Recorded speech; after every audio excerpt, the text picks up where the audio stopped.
approval to allow for a therapeutic massage and wellness center for the property located at 11431 North Port Washington Road. Is there a motion to go into public hearing? So moved. Motion and a second. All those in favor, please say aye. Aye. Aye. We're in public hearing. Is there anyone who wishes to speak on this item? Seeing none, motion to close public hearing. So moved. Motion and a second. All in favor, please say aye. Aye. All right, the next one, John Mickelson for Galleria for Better Health. The applicant is seeking a conditional use grant to allow for a therapeutic massage center for the property located at 11431 North Port Washington Road. Is there a motion to go into public hearing? So moved. Second. All those in favor, please say aye. Aye. We are now in public hearing. Does anyone wish to speak on this matter? Seeing and hearing none, all those in favor of closing public hearing, please say aye. Or do you need a Aye. motion? Motion. I move. Motion, Close Second. public Now, does everyone agree? Exit public hearing. All those in favor, please say aye. Aye. Next one, John Mickelson for Cedar Creek Massage. Applicant is seeking a conditional use grant to allow for a therapeutic massage center for the property located at 11431 North Port Washington Road. Is there a motion to enter public hearing? Second. Motion in the second. All those in favor, please say aye. Aye. Is there anyone who wishes to speak on this item? Also seeing and hearing none, is there a motion to close public hearing? So moved. Second. Motion in a second. All in favor, please say aye. Aye. And the last one, John Mickelson for Embrace Your Face. Applicant is seeking a conditional use grant to allow for aesthetics studio located at 11431 North Fort Washington Road. Is there a motion to go into public hearing? Motion in a second. All those in favor, please say aye. Aye. We are now in public hearing for this last item. Does anyone wish to speak on this item? Seeing none, motion to close. So moved. Second. Motion in a second. All in favor, please say aye. Aye. And we're back. Does anyone have any question on any item they'd like to entertain at this point? Or is there a motion? I've just kind of a point of order question. I mean, there's several massage therapy clinics that are coming up for this same site. Clearly, it's on consent agenda. My hunch is that council's going to approve these, or commission's going to approve these tonight. Is there anything that we can do to help the property owner / management company maybe not have to go through this exact process, or just approve his buildings for this use moving forward, or just kind of have a blanket one? My understanding is a lot of these are real small, like small suites, one massage therapist or a couple. It doesn't seem inappropriate for the area. I was a tenant in that building, a few years back. Those tenants didn't bother anybody, there or nearby. So for people like him or other offices similar to this within the city, I think it's appropriate, in my opinion, that, something maybe more expeditious would be available to property owners. Well, the only thing we could do at this point would be to modify the code and move these from a conditional to a permitted use. And if that's something the commission wants us to look into, we can look into that as a future policy item. Yeah, just to clarify, I did talk about this with staff a little while ago, because there's a lot of these that keep on coming up, and we talked about perhaps modifying the code and changing them from conditional to permitted if they met certain criteria that didn't warrant digging any further. But that's an effort to rewrite the code, and we probably should look at that. This office is getting harder and harder to rent out, and I agree. we have to determine what the criteria are, which we don't need to go through this process, but that's a whole code rewrite effort. And these aren't new uses, they're already there. This is just kind of cleaning up some ones that slipped through the cracks over the years. Right. So for now, since the code's not changed, we have to go through this process. Yeah, that's fine. Does anyone else have any input on that general topic? Is that I have a something the question on commission's? I mean, it's a bigger office than the 5 that we've seen between last month and this month. Do we expect several more coming through, or is this the bulk of them? Like maybe others already went through the process. There was 9 identified in that building. So a few more. Yeah, a couple of them chose not to. And then across the street, another Mickelson owns those, and there was 27, I believe, right? 18 identified at that property. So we have another 22 or 20-ish. Some of them are choosing to go Potentially, elsewhere. yes. I just remember calling also what Mr. Mickelson said about, it all comes back to really the code. We're following what the code is right now. Just, it's Correct. a question of whether it's right. I do have a question on Joey's though. If we get there. Go ahead. It's about the 21% open space. So Jack, and the site, is this Jack? Yeah, that's me. Okay. I need bifocal. In the site plan, it says with the added impervious area, the final building site will need to provide approximately 21% open space in order to comply. Can we not ascertain that right now? Like, is there? So there's two different things. There's, if you recall, this was part of that ICAP PUD. Yep. So there's about 5 or 6 different sites. So the Acre. totality has to meet the 40%. Okay. Will have to meet that 21% to make sure that they meet the 40% overall. Hence the word entire. Yes. Okay. Thank you. Sure. Any other questions on these 5 items, or is there a motion? I would move to approve. Second. Motion and a second. Any further comments or questions? Hearing none, all those in favor, please say aye. Aye. Aye. Aye. Any opposed? And those 5 items are approved. Next up, we have 2 regular public hearings, so we'll take them up independently and vote on them separately. The first is Concord Development Company. The applicant is seeking a conditional use grant amendment approval to allow for an extension to meet conditions of the original CUG approval on July 25th, 2022 for a fitness center. It's a property located at 1300 to 1380 West Mequon Road, Anytime Fitness. Motion to open public hearing? Second. And a second. All those in favor, please say aye. Aye. Aye. Does anyone wish to speak on this matter at this time? Good evening, Kevin Schmolt on behalf of Concord Development. The only comment to make would be to ask for a consideration on the condition for a fence to be replaced as part of the property. The landlord, the owner of the property, understands the expectation that the fence be made to look new, but it's been determined that it's really just a condition of paint, and his proposal is to power wash, paint, and repair the existing fence instead of replacing. Okay, we'll respond when we go back in the regular session. Anyone else wish to speak on this matter? Seeing and hearing none, is there a motion to close public hearing? So moved. Motion and a second. All in favor, please say aye. Aye. Okay, any questions or comments from the commission? Or would we like to respond to the request? I personally think if they can make it look new by cleaning it and painting it, that's fine, as opposed to completely replacing it. Is this the fence that, there's a picture, isn't there? There is. There are actually a couple of different fences. Maybe we're not talking about the Yeah, same. that's the Yeah, one we're that's talking. Can we put those up and maybe clarify which fence we're talking about? Maybe which fence is staff talking about in the report, and which fence are we referring to from the applicant's point of view?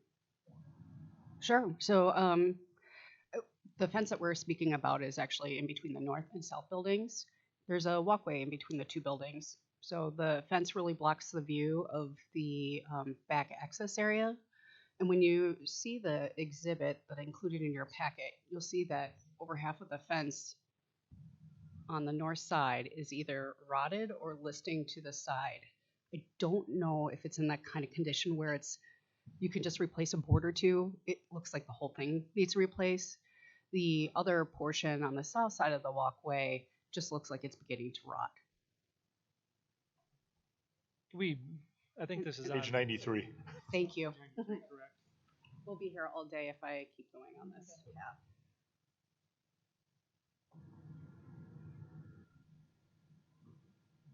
Did I just lose it?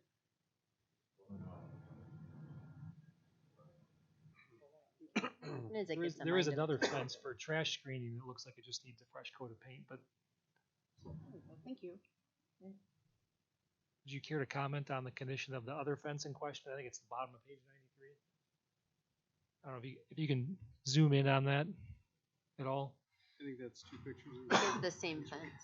Yeah, It's this is just one the portion. entirety of the fence. So we visited the site with this picture with the property management team, and we really don't think it's a case of rot. That post needs to be repaired, but the boards themselves are in good condition.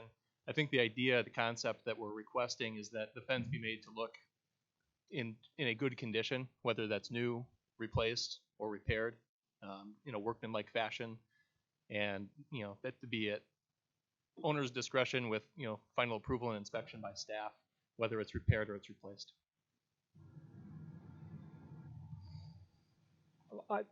Commissioner Stoker. I would ask staff, what's your opinion about going out and inspecting it once the work has been completed? Is that something you would normally do, or is that appropriate?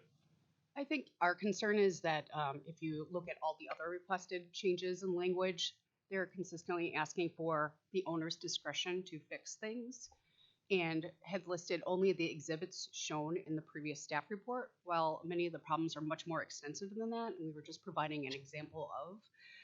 So staff has some concerns about letting them just do it at their discretion. I'd also hate to have them in a situation where they replace 1 or 2 boards and then they've wasted a tremendous amount of time and some resources, when probably the obvious and even cheaper way to fix it is just to replace that small portion. But the report, I think, the staff condition now asks for replacement of the entire fence, not just Correct. damaged portion. We are requesting replacement, removal or replacement.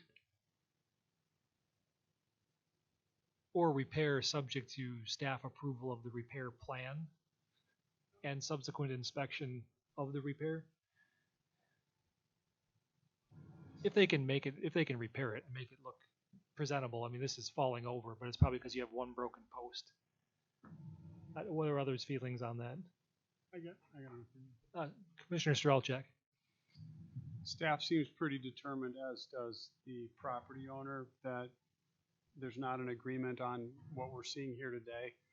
My proposal would be that I would recommend that we leave it to staff's discretion as to whether it gets repaired or replaced, but I would also request that staff goes on site and meets either with somebody in property management to review and at least understand what the applicant is asking. But in the end, I'm not looking for an argument with staff. If staff simply says, we don't agree with you, we'd like this replaced, my preference as a commissioner here would be that it would be staff's discretion, not the owner's discretion as to whether it gets replaced. And I would just ask for some consideration on, whether or not the whole thing needs to be removed, or really if a few boards could be replaced and it could be created as a like new. You can't paint rotted wood.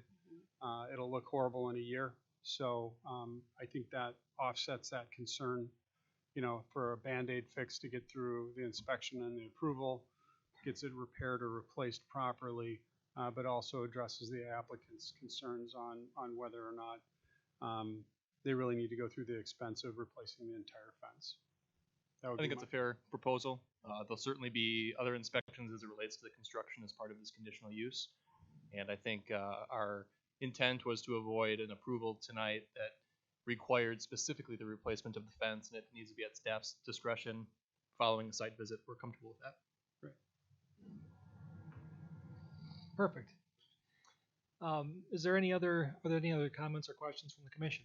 I do have one other Go ahead. clarification, potentially. The way that the staff recommendation report is written as it relates to lighting is both the landlord's and the operator of Anytime Fitness's intent in terms of having parking lot lighting and a safe environment. We'd like to clarify, however, that this is 2 buildings, it's a very large property, and it's the intention that there's already lights on throughout the parking lot overnight, but not all of the lights. The intention with the addition of Anytime is to leave the lights nearest Anytime on 24/7 for safety of those coming and going, but to leave the rest of the parking lot lights on their current program. Seems fair. That's how I read it, but I might have read it wrong. Could staff maybe clarify, was the intent to keep all the lights in the entire parking lot on, or just the ones immediately adjacent to the proposed use? I was under the impression from PD that they were requesting it all to be lit, just for the fact that they do have quite a few clients that come in. around that 9, 10 o'clock hour, and then shutting down things a little bit earlier could be an issue. I would assume that they would park rather close to the use and not in the back corner of the parking lot. So it seems reasonable if there's a way to segregate these on a different circuit to control them separately. I think I'd be open to that, subject to review of staff, because we haven't got any finalized plans in front of us, but I think I'm at least open to that proposal. Just to limit light pollution at night. You'd put the light right where you need it. And energy and It certainly will be more energy efficient as well.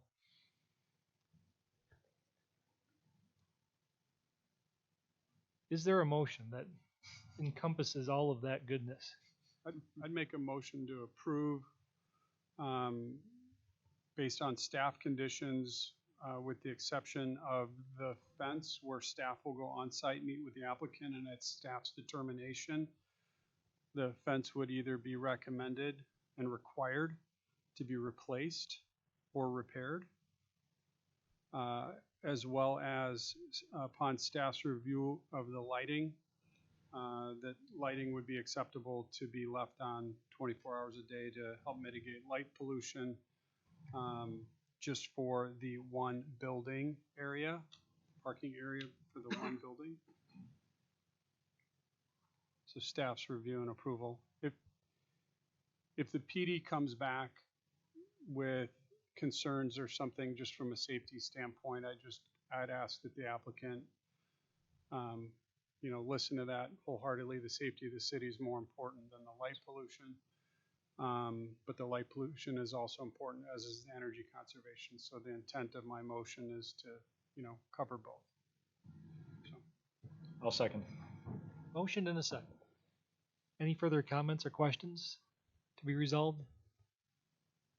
If not, all those in favor, please say aye. Aye. Aye. Any opposed? And we've approved that item. Next, maybe don't go anywhere, but next one's yours too. Applicant is seeking it's Concord Development Company again. The applicant is seeking a conditional use grant amendment approval to allow for an extension to meet conditions or the original CUG approved on July 25th, 2022 for a restaurant for the property located at 1400 to 1412 West Mequon Road, GF Smoothies. Is there a motion to go into public hearing? So moved. Second. Motion and a second. All those in favor, please say aye. Aye. Aye. Does anyone here tonight wish to speak about this item? Seeing and hearing none, all those in favor of closing public hearing, please say aye. I'll make a motion. We'll make a motion to close. In a second, thank you. We got you, Mayor. All those, well, I'm here all night. We're doing jumping jacks with these. Please say aye. Aye. Close public hearing. Okay. Aye. Public hearing is closed. Quick staff update on this item as well. Sure, this is gonna read exactly the same way that Anytime Fitness read. It was the same request for language changes and deadline changes.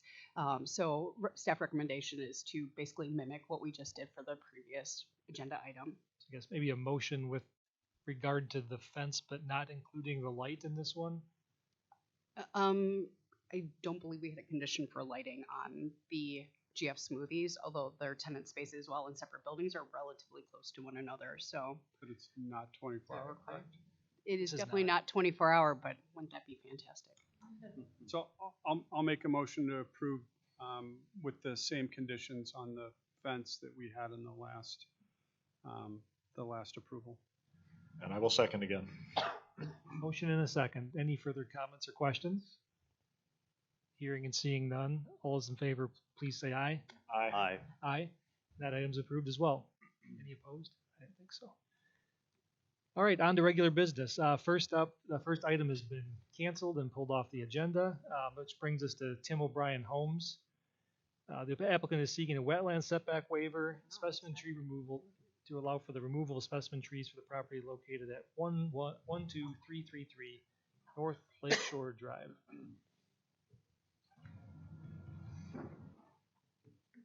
It's a matter of process. Did we table this last time or no?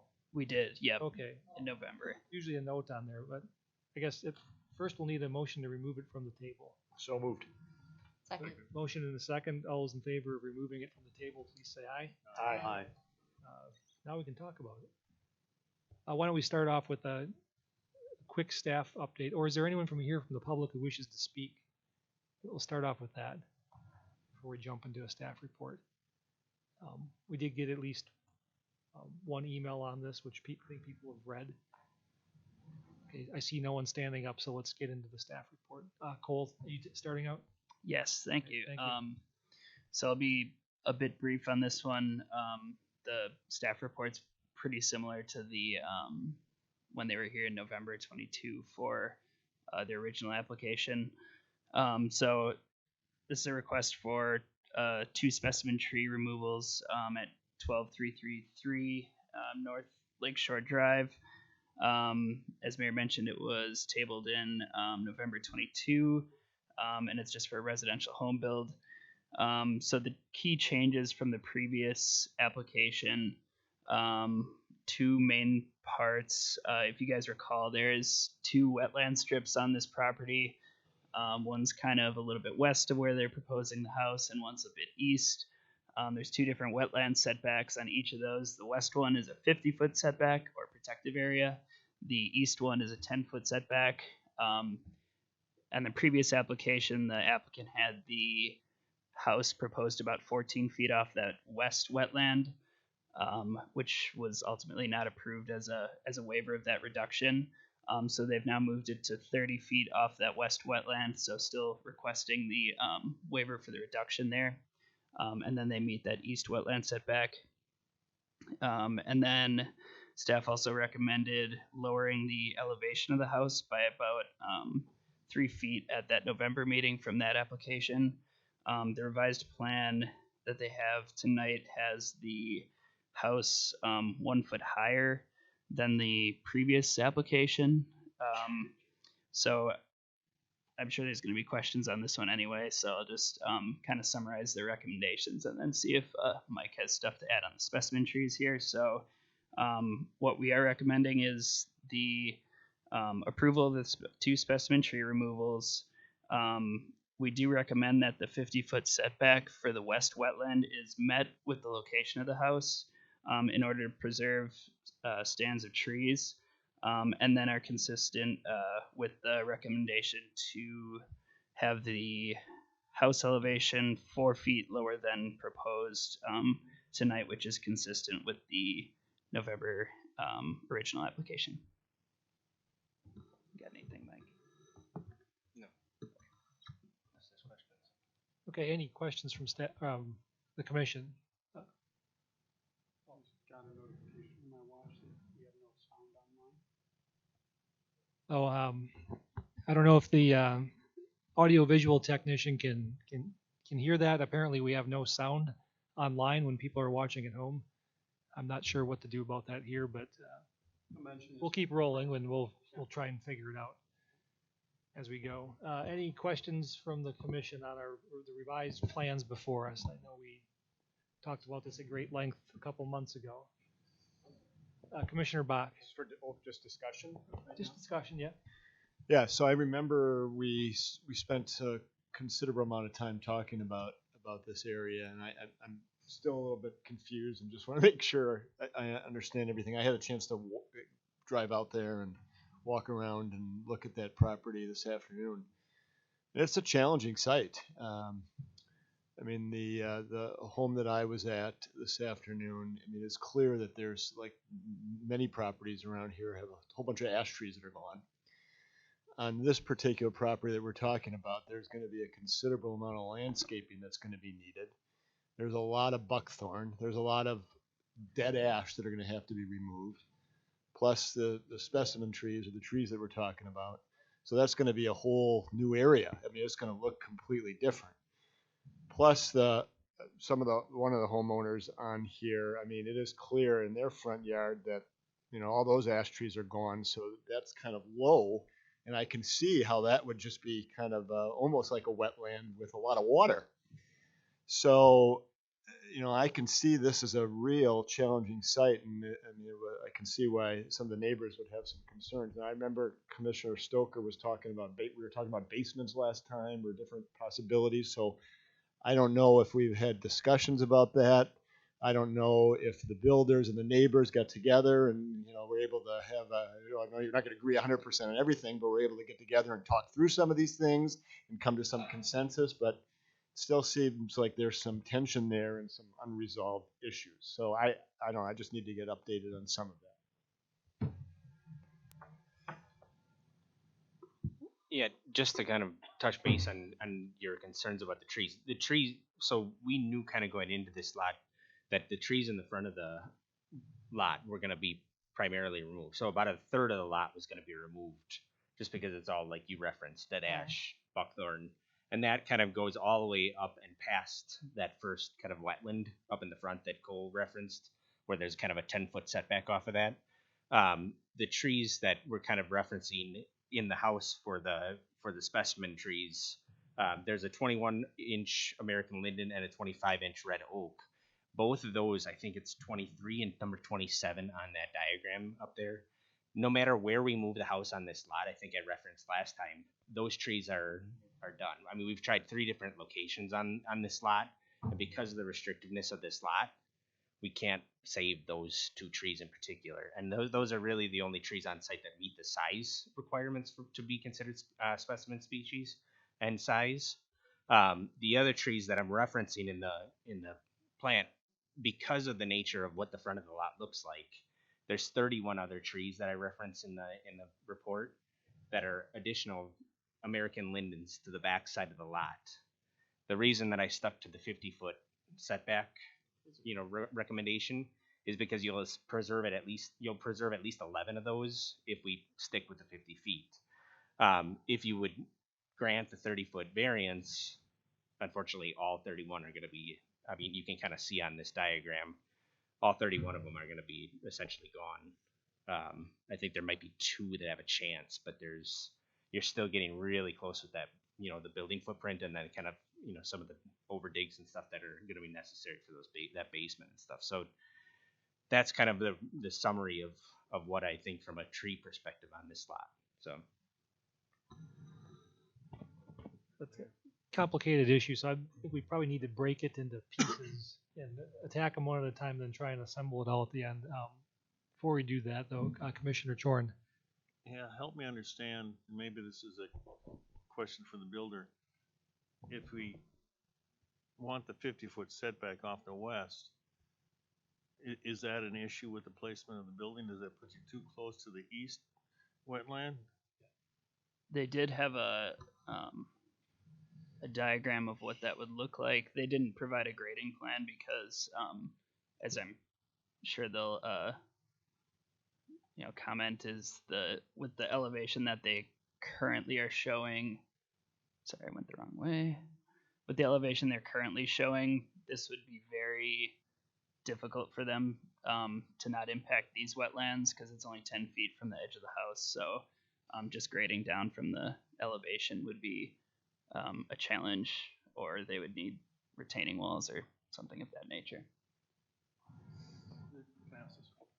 I mean, is there a middle ground that, not 50, but 40, or, I mean, there's got to be some movement here. 30. The 30-foot, what they showed on the other, on this other figure, is what they were proposing. They got the grading to work out that way. Most of the reasoning for the 50-foot setback recommendation would be to save those trees that Mike was referencing. Can I respond? Go ahead. Yeah. Yeah, just on the setback on east wetlands, the concern that I've got from the home builder is that we'd be very worried about disrupting the eastern wetlands in digging the basement if we were to be that close, just like the construction process. Well, I think if I recall, the more pristine of the 2 wetlands is actually the wetlands to the west. Yes. The wetlands in the front are of lower quality, hence the smaller setback. I think more of the issue in the front is making sure that water flow path from south to north is unimpeded and unaltered. So I think we'd rather encroach further on the ones in front than the ones on the back, so long as the water flow is not impacted. The ones in back are more beneficial from the plant species and the amount of water pickup that goes into the ground there. There's more wetness on the east part of the property than there is on the west. The other thing that I'll point out is that the proposed building location, even though it's slightly, it is elevated versus the surrounding area. So without any home gear at all, water isn't flowing through the proposed location because it is elevated. That is correct. You're trying to hit the one posted stamp Yeah. you can build on. The water that's Yeah. flowing from south to north is east. It's not through the proposed location. But I think just a point of clarification, the wetness in the front doesn't mean it's a better wetlands though. Correct. It's just more wet Yes. because the water flows there. I think the ones to the west are actually letting more water get into the ground, which is what we want wetlands to do. But that also is the reason why we don't want to move closer east, because the further we go east, the more wetness there is. Well, there's more water on the surface. Not wet. There's more surface water there that flows freely. Yep. I don't know how accurate there's a graph or a chart, I think it was provided by someone who lives nearby, of the water flow patterns. Do we at all know if that's accurate? Because it seems like there's quite a bit of room to where the water's flowing. So moving this farther to the east would actually be a net benefit. You'd have more of a setback for the wetlands in the west. And we just don't want to disturb the water flow on the east, but the wetlands in the front are low grade. The DNR would probably let us fill those, but we just can't impede the stream. Yeah, you're talking about page 122, and my understanding in my walking the property several times, I don't disagree with the general flow of what they've proposed there. To me, that seems accurate. But again, it's east of the proposed home location. I think what we're talking nowhere about is near trying to the- push the home farther to the east to stay away from the wetlands in the rear. In There are November, ways our to get the discussion DNR was, to omit a wetland, correct? There are. We're not even talking about filling it. We're just talking about getting closer to it. 'Cause if in staff's opinion, would we rather get right up to the one in front or have more buffer in the back to the west? If they're, they're meeting that 10-foot setback from that east wetland in both the 30 and 50-foot conditions from the west one. So, either way is not going to impact that east wetland. Would we be willing? That has a change to the home, the way it sits on the lot, though, to achieve that, correct? Or a lot of it has to do with the elevation as well. There's a Right. component of elevation. I think that was the concern, was the slope off the front of the house would be very steep if they were 10 feet from that east wetland. But since the one in front is not as nice, would you go 0? As long as the water flow path wasn't impeded? I don't think they could. I guess correct me if I'm wrong, but I don't think a 0-foot setback would be constructible without disturbance. So. the 0-foot setback on the east wetlands? Yeah. For what Right. purpose? Or I'm or just even asking what's yeah. possible. Yeah, or even reducing it less than 10 would probably be pretty tight for construction, I think. Commissioner Stoker. So I was very vocal about this in the last meeting, and while I actually appreciate this grading plan because I see it working, obviously we have a tree issue with this. I can sit here and say with pretty much confidence, I don't see this commission accepting the amount of trees that are going to be affected by this placement. And I thought about this and read every word of this a couple times to even get a grasp around it for me. And I do understand this, but it's complicated. And I think this is a time where we really have to look at staff's recommendations and we have to follow them. There's a lot of things here. I was a proponent of changing the way you were designing the house to help make some concessions for some of these things. I personally, even if the trees weren't an issue here, I would approve this based on the grading plan, but I would empathize with the neighbors because in my own opinion, it's not going to feel right. That being said, I would still approve it because that's really all you can do on this lot. You are definitely hamstrung here. You don't have a lot of opportunity, and I empathize with that.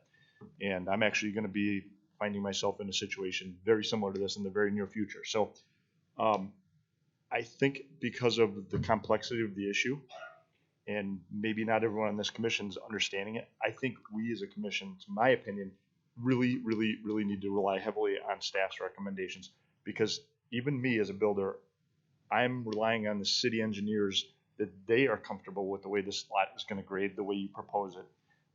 They have much more expertise on wetlands than I do. So as much as I would like to say, let's make concessions for the builder because I'm a strong proponent of Tim O'Brien Homes, which I am, I think we have to seriously consider what staff is recommending and really let them ultimately make the decisions in conjunction with the tree preservation that we have in the city. So all that being said, I think there's going to have to be some concessions on the design of the house, because I can't see, in my mind, I can't find a way that you're going to make it work where you're going to meet your wetland requirements and not be affecting 31 trees. So I know it's not an answer, and it's not a good answer.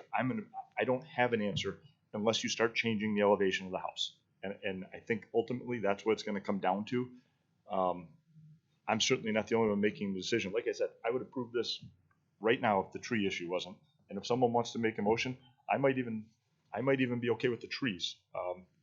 I probably won't have a lot of fans in this community if I okayed impacting 31 specimen trees. But I can see that working, and it works for me. The thing that I get tripped up on is it's 31 trees of the right species, but they're not the right size to fall under the ordinance. So there's really. But I understand that. Yeah, But also moving further east to 10 feet within the east wetlands only saves 11 of those trees. I understand. I know we're talking about 31, Again, for those of you who know me, I probably am the most generous tree removal person on this commission. Fact. So again, if someone else would make the motion to approve as it is, I would probably follow through. But I think the battle's going to be with the trees. And as the mayor said, these are undersized trees that don't fit the criteria. And that's why I would probably support it. But it would be an interesting vote. So again, I understand you guys. This is it's an extremely challenging lot. The other thing is, and I watched the entire hour from last November's meeting. We left the meeting essentially informally agreed that a 30-foot setback from the west wetlands was something that generally the commission. I asked the commission, so generally without a formal vote, is that where we're at? And no one shook their head. And the fact is, I believe, and staff can recommend, we have made exceptions to the setbacks for wetlands before. So there's a precedent with that, and I'm fine with that. The 30 versus 50, again, it's coming down to the tree situation for me. And again, I would defer to certainly staff's understanding of which wetland is better and more pristine. I'm not that guy. So I would defer to them. But I don't have the problem with the 30-foot setback. That's not a problem for me. Just seems like it's a moving target. Like last time we were roughly on 30, and then now we're back to 50. So it makes it difficult for us to adjust and accommodate. There was general concurrence that 30 was acceptable last month, but you've got different commissioners this month too. It's not all the same cast. But it's hard for us to adjust and accommodate if every agree. time we There's come also back it changes. There's also a lot of talk about the elevation. Right. There was no concession made on the elevation. In fact, it went the other direction. So it kind of went the opposite of where I was. Last month was generally in line with staff's feedback, which was down 3 feet, but we're up 1 now, so we've grown a foot. There is another concern about the height of the structure, but I checked the zoning district. The maximum height you can build above grade is 42 feet. They're not even going to be anywhere near near that. that. Close, even if you count the whole basement. However, in my professional opinion, there should be some consideration of the homes immediately to the north and south. Now, again, if you hold fast to that, this may not be a buildable lot. So I'm not remotely saying that this house isn't going to be higher than the houses to the north and south. They have to be. But does it need to be? On the other side of Lake Drive, we've had situations where that 42-foot house has gone in, and the lots are very long and narrow, and it does look different. Yeah. So again, I think we're willing. I think I would be very willing to work with you even on the trees, and I think I'm close here. I think the challenge is what everyone else's opinions can be on the trees, and I'm still struggling with a little bit why we're even higher than we were the last time. Again, that would be my only my angst in this is that we're higher than we were even before, and I was one probably pushing you harder to try and see how you can get this house lower. So Yeah. anyway, that's my comments. Just see how it goes there. Just to quickly respond to that, we had talked about last time how there was a change in the staff at Tim O'Brien Homes, and that in that change, it would switched over to working with Pete, and we were so focused on the planning commission and everything else that all the rest of the planning had already been done with building the home. There was just honestly a miss between the depth of the basement and what we had put in front of the planning commission. So. Commissioner Schaefer had her hand up. I did. I feel like I've said this before in other issues similar to this, but just because you can do something doesn't mean you should. And that feels very true to me on this lot. And I don't discount the fact that that landowners have rights, but if you're trying to make a square peg fit into a round hole and we have all of these different considerations that we're trying to make this work, perhaps it doesn't work. And certainly not if it's going to impact the neighbors. Certainly not. I don't understand the going up a foot. I guess it feels a little bit like, so you said, oh, it's a moving target. Well, to John's point, you also disregarded what was recommended and went the opposite direction. So I was not here in November. I did my research and paid attention, and I actually walked the property, and I feel like we've had other situations like this where someone buys a lot. This lot I feel was for sale for an extended period of time, and perhaps this is why. I don't understand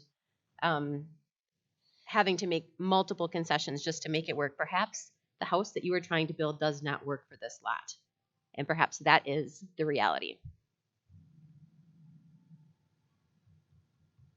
Commissioner Strelchak. So I've got a question is, why did the house go up? Are you maintaining your desire to build a 10-foot basement?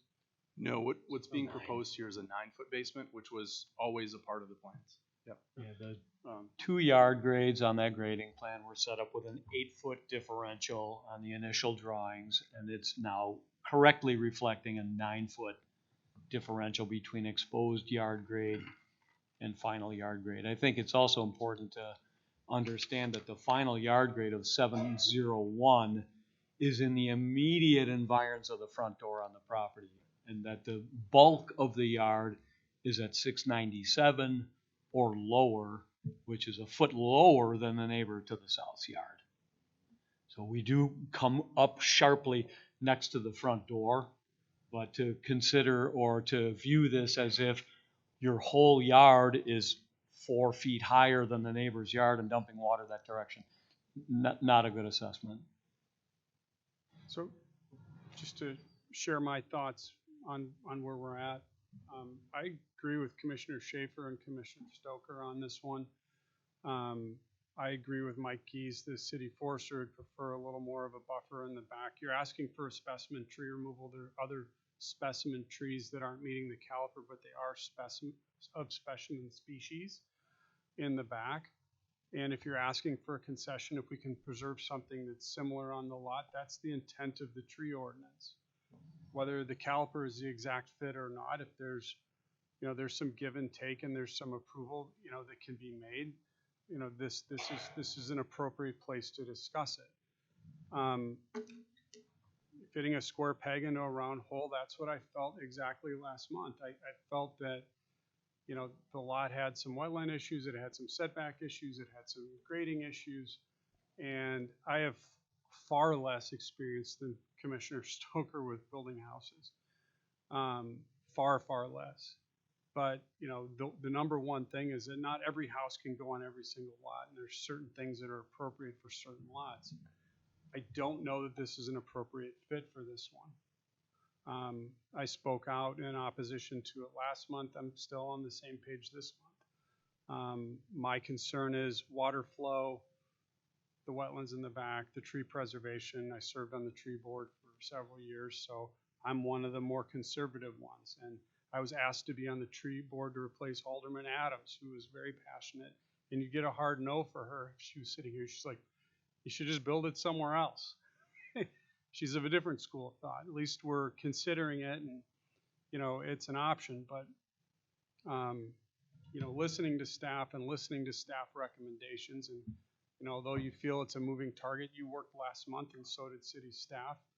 And then we've had other things that have come up in tonight's meeting that quite frankly, we're listening to, because we're trying to be reasonable, accommodating, but also prudent to the neighbors. As it sits right now, I don't know that it's a fit for me,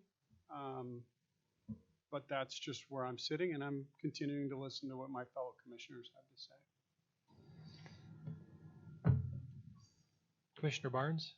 Yeah, I agree with everything that's been stated, so I won't repeat any of that. I think the one just where I'm a little confused is on the basement height that we had talked about before and how that relates to the site. And if you could just repeat for that, because I walked away from last meeting thinking, well, if the basement height was reduced, would that enable some fit, so to speak? Yeah, so last time we spoke about a 10-foot basement. Today we're proposing a 9-foot. So this is with the 9 foot, even though the house being raised. That's the clarification I was seeking. Yep. Okay. Well, again, without repeating, those are the same kind of concerns I would have. So, Commissioner Stoker. if I may, a couple of clarifications that both commissioners, we've had two people state that they're worried about water drainage. I am 100% confident that if this has been vetted by the city, water management is not my concern. I think you've managed water here. And the neighbors may feel uncomfortable with that, but gravity never fails. Gravity is going to make the water work the way this grading plan is designed. I'm totally confident, assuming it's been vetted by our engineering department, that works. So that may not be a real reassuring thing to the neighbors, but it will work. It's the city's responsibility to make sure that works, and their engineering department. So the way I see this is, if you could make this house work, and I don't know if this is an ability or not, at a different elevation, to not impact the trees as much, or to maybe allow us to adjust the wetland setbacks, I would leave it in the city's, I would let staff approve that. The bottom line here is, even if this house was 4 feet lower, I don't know if it's still going to work. I can't answer that question without seeing it. My bigger concern that a lot of people aren't looking at here is we have one house elevation. We haven't seen the other 3 elevations, and we don't need them. I understand. We all understand the house is going to be out of the ground. The bottom line from my perspective is, and I've never done this, you may not be able to build this house at this elevation on this lot. And that's the first time that I would, as a commissioner in 13 years, have said that to someone. Now, if you can build this exact same house and it's 4 feet lower and you don't get your full exposure, that might be the concession you're looking at here. I don't know. And I feel bad that we've gone from November to December, now we're here in January, and you're nowhere further. From my perspective, we don't know the answer to that question. If this house worked 4 feet lower, would you proceed, or are you more apt to change the plan? I don't know the answer, and only you can make that decision. Can I respond to that? Sure. Yeah. So one of the things that's kind of concerning to me in preparing for the meeting tonight, I was up late last night in reviewing the report from Landmark Engineering Sciences, who did the soil report. Their exact language when they talk about the seasonal high groundwater levels is they specifically state that it's not recommended that the basement grade be below 692.25. When the staff report was put together, that language got changed, and it actually says, although outside of current regional standard design. So it seems as though this idea of sinking the house deeper into the ground went from Landmark very clearly stating that they don't recommend it in the soil report to the language being changed, kind of leaving open the door that this idea could be a good one to sink the house further down into the ground. It's been recommended to me both by Landmark, who's the soil engineer, and by my home builder that we not do that. And that certainly changes things, and I think that's good information to know. But it also kind of, I think, reiterates the fact that we may have a house that isn't going to work if we can't. So my question is, what house could be built here? If it's not this, what? I'm not in a position to answer that without, again. I think last month I recall the discussion that there are certain technologies that make it feasible to go below grade in some of the instances like In this. certain circumstances, I'm not options an that- engineer, so I'm not going there. But You do have to, They are still maybe not advisable from the point of the soil engineer. Those are the ones that they clearly state that's not recommended. Well, building a house where there's high groundwater is never great. So we've got the issue with the trees. I get it. The only way we're going to save more trees if you push it farther to the east, or there is a plan that shows the compliance with the setback. I assume it means the house is well within the ground. So that's not really even on the table. So I know last month we were talking about a 30-foot setback on the backside. That is going to result in a certain number of trees being removed. If we want more trees, it has to move farther to the east. There's almost no other workable option. can I just, for point of clarification, with the 30-foot setback, there's technically only 2 specimen trees that are of caliber that are impacted. Correct. Right. Yep. But I mean, That's why And at either setback, they would be Every removed. case those go. I think under any scenario, the two that actually fall under the code Right. remain the same. So I And think it's- that issue is really, no Yeah. matter what happens here, Right. it's the important to question's note the that in the preservation policy, it is noted for groupings of trees of species, Right. appropriate species, that Yep. we can preserve Try those as well. I understand that. And so given the fact that a third of the lot is probably going to be removed because of the ash, that's kind of why we're pushing the preservation of these trees. so we have to go into the ground or we have to move the house farther to the east. In order to accomplish that, what do we want more, the wetland setback to the east or the trees to the west? I mean, I think it's fair to note that, staff's recommendation all along was that the elevation was high. So if you push to the east, the reason for the drop in the elevation was to make it more feasible to get closer to that wetland in the front, which I get is counterintuitive, but it would preserve the trees and drop it down so that you could feasibly grade between that wetland and the front. So that's been staff's recommendation all along, and that's what we're kind of being ignored on. So. It feels like we'll never get 100% of what we want. But yet And I think the reality is I want to find a way to make it work for you. I really do. And that's why I almost want to take it off the shoulders of the commission and say, we have to follow staff's recommendations in this. And then if there's a redesign or if there's a change, if there's still concerns, come back, and if we have to approve 3 specimen tree removal or something like that. But again, this is not an easy issue, and we are really looking at if a decision we make tonight could say that this lot is not buildable. And I'm very uncomfortable doing that. That's why I want to keep deferring to staff's recommendations. I don't have the answer, guys. I don't. You asked the question, what kind of house could be built? I turn that to the builder. No, we'd have to push the footings down to go 10 feet to that east wetland, yeah. I guess back to Commissioner Schaefer's statement that just because you can do something doesn't mean you should. Lowering the footings is really, that's the move that gets made if that home's going to slide to within 10 feet of the east wetlands. Because you're just not going to be able to slope the ground from that first floor elevation down to the east wetlands. And what's the impact of doing that to the overall project? Well, going against the engineer's recommendation of building the footings above the water table. I mean, again, to Commissioner Stoker's point, gravity's an awesome thing in that regard, and you're sort of fighting it, and you're using artificial technology to try to keep your lower level dry, which yields angry phone calls to all kinds of people. I'd also point out, we've all have had a lot of discussions about water. Neighbor to the south is concerned about water. We're building between two wetlands.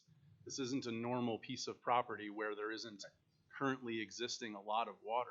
So the suggestion that we push the house deeper, maybe in another circumstance might be reasonable, Right. but we're in between two wetlands. Yes.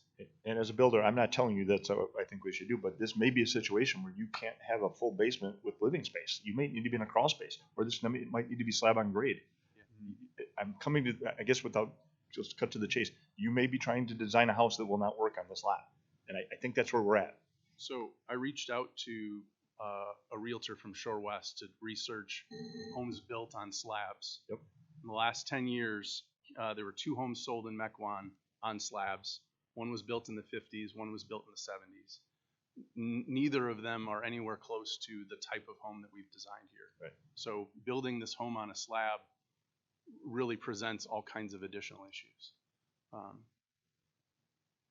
So I'm kind of left with, I can't come up with something that the staff is okay with, that the commission's okay with, that the home builder and the engineer would advise, and I'm left with a piece of land that I own that I may have to sell to someone else who will be here in 6 to 12 months in front of all of you requesting the exact same thing that I am.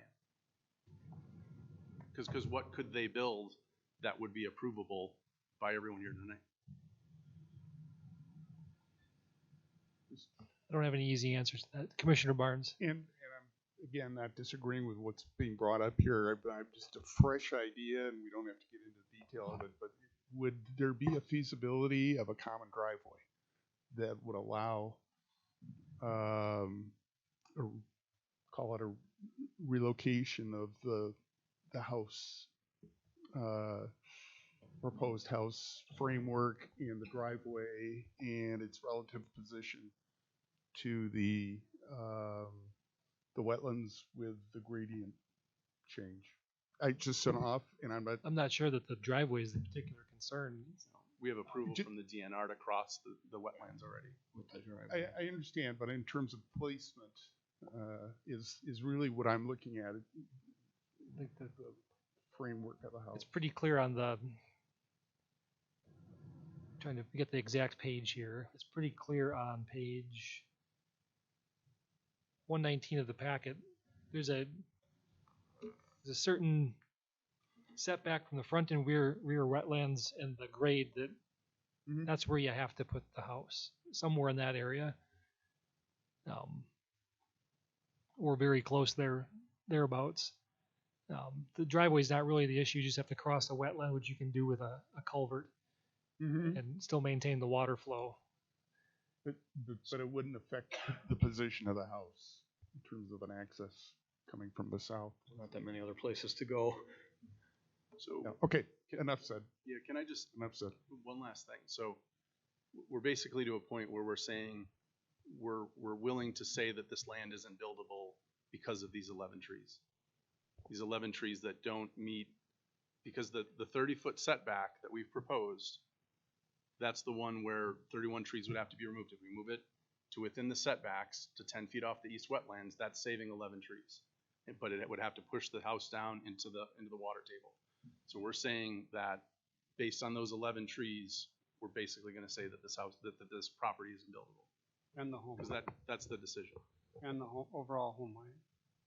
We got to kind of take one issue at a time, just as the mayor proposed. I don't think we can. I think it's a lot, that it's aggregate. Right, I think it's everything as a whole for me. It's not, okay, let's talk about the trees and debate this. Let's talk about the home height, and, the trees are a consideration for me. The home height's a no-go for me.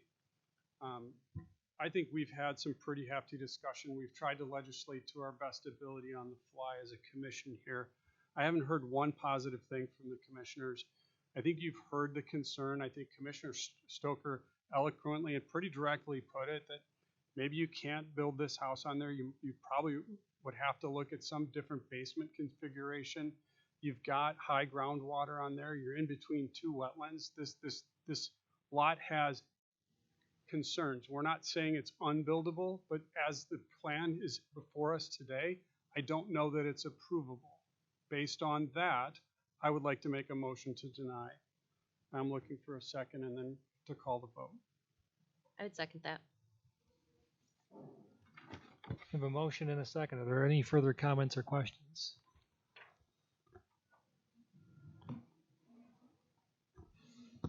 Seeing none. I have trouble with this. I'll just say this. I have trouble with this one because it's a challenging site. We're trying to protect the wetlands. I understand not wanting to put the basement well into the ground and the challenges that would present.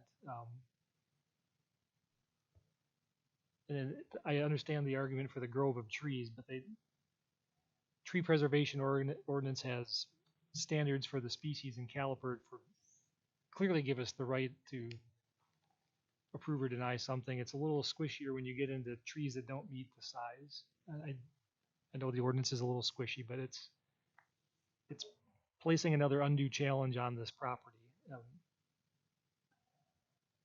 If we're going to keep this zoned R1B, we should be open to something being built there. Maybe this isn't exactly yet, but it's a challenging lot. It's been empty for a long time because it's a challenge. I understand everyone's reservations. I think we should find reasons to say yes where we can, and maybe this isn't the proposal. But just the trees on their own, it's more to me about the wetland setback. Last month we were okay with 30. We're just looking for the house to be a little lower. Apparently that the house is now growing, even though the basement shrunk a foot, the overall project grew a foot due to some technical miscalculation in the height. Maybe the commissioners are right. There's nothing, this isn't the right house configuration for the buildable area, but I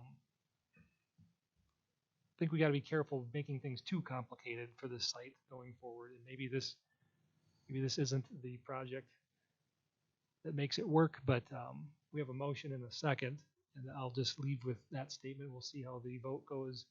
Please call the roll. Okay, the motion was to deny. Correct. Thank you.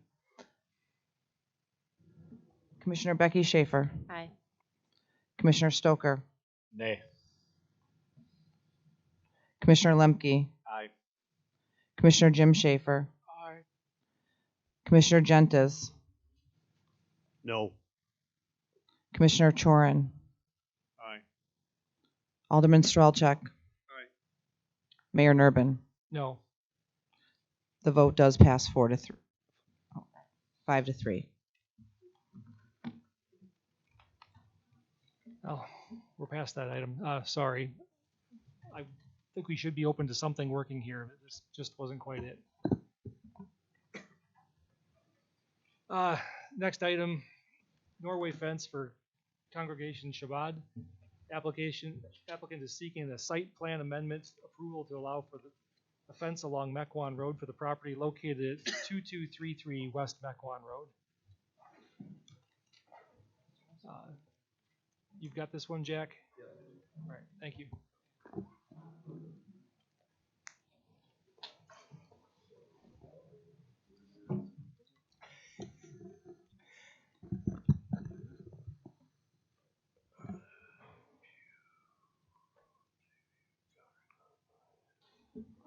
Okay, so this is a request from the Center for Jewish Life to put a fencing along the front of the property.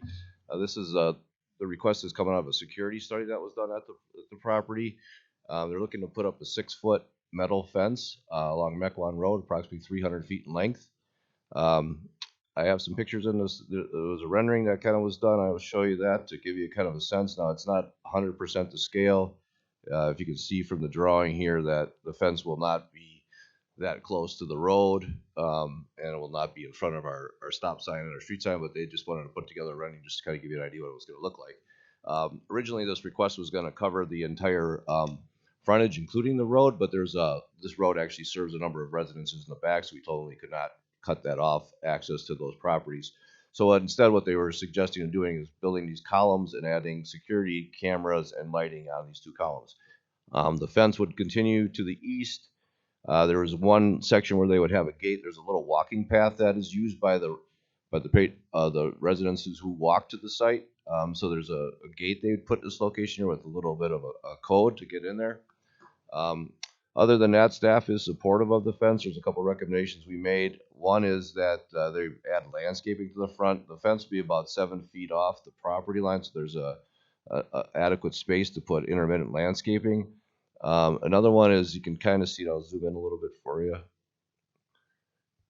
There's as you can see, there's a monument sign located right here, and the fence currently jogs around that. We're just asking that fence is come straight this way, so there isn't that jog. I think that'll help with the vision corner, as well as keeping their sign unobstructed from people driving down Mequon Road. In addition, there's a couple of easements on the property. One is our utility easement, which Cole addressed in the report, and there's a We Energies easement as well that runs along the length of the property. That's for the electrical poles. So we just need to get some kind of clarification or approval from We Energies that they're allowed to put that fence within that easement area. And we are asking for the sewer easement to be modified to allow for that fence and have a condition that if they ever need to get in there to work on the sewer, that they don't have to repair the fence. That'll be on the owner's dime. So with that, we do recommend approval of the fence according to the conditions in the report. Thank you. Any questions from the commission? I think it looks nice. So thank you. Commissioner Barnes? Yeah, just a question is, the part of the fence, the proposed fence that's shown on what would be, I guess, the west side of the driveway, looks like. This section, a small section here? Correct. Would that be running from the, I guess from the decorative entry monument out to the corner of the parcel? It'll go to the corner of the property line and then kind of come back into the pillar, so it'll dead end into the property line. Yeah. So my only concern that I bring up is vision triangle, just like what you mentioned for in the other direction. It's really more crucial in that direction for seeing oncoming traffic. And it's not that you're going to block the entire view, but it's just constraining it a little bit. So I'm just wondering about the configuration on that side of the driveway. Yeah, we'll take a look at that. I mean, it is going to be 7 feet off, so the picture is a little bit misleading. So it is a little further back, and the fence is opaque. So it's got openings in it. I was trying to look at that out of Yeah. sight, just with respect to the stop bar and the Right. sidewalk, etc. But it was just with what is a high volume street and the use, it's just a risk. Yeah, when they submit for the actual building permit for the fence, we'll vet that out thoroughly at that point to make sure that there is no issues there. That's a good comment, though, because it will be farther out than the fence on the east side with that one staff recommendation. But if Yeah. that's going to be handled in the building permit process. Yeah, I we think can handle that's that.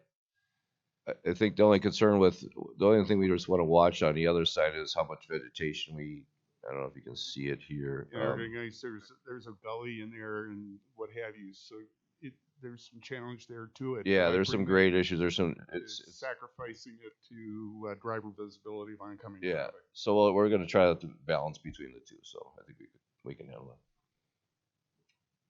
Thank you. Any other comments or questions from the commission? Commissioner Schaefer. I have two things. The pictures, Jack, that are submitted, that's existing fence that is already on this site. No. What is this? Where is that? The Not other the- picture with Not the rendering, but the actual photos. Oh, that's this one here. Page 137. The one that has the man gate. Yeah, I think. Oh no, that's just a rendering. This is a rendering. Yeah, they put it just a kind of graphical rendering. It looks pretty Oh, realistic. but It's yeah. really good. It's really good art. Thank you. Well done. And then just a comment, like I'm sorry that you feel that you have to do this. I'm sorry for the reasons that you feel that you have to do this.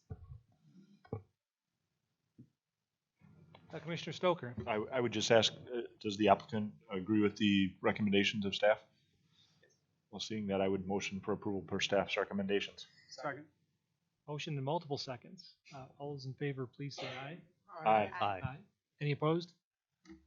Congratulations. Thank you very much. Looks good. Thank you. Next up,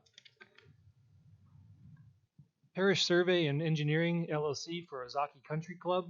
The applicant is seeking a building plan and site plan amendment and specimen tree removal request approval to allow for a proposed 11,400 square foot building with parking lot, driveway, and rain garden for the property located at 10823 to 11185 North River Road. This is you again, Jack? No. Lori's got this one? Yes, Lucky thank you, you. Mayor. You may recall that when they were here last time, part of the approval was to make sure that no trees were going to be removed as part of the site plan. Unfortunately, that couldn't be achieved. So that's what brought us back here today. No trees in the location of the northern end of the parking lot. Yeah, between the parking lot and the river road. Correct. Okay. Correct.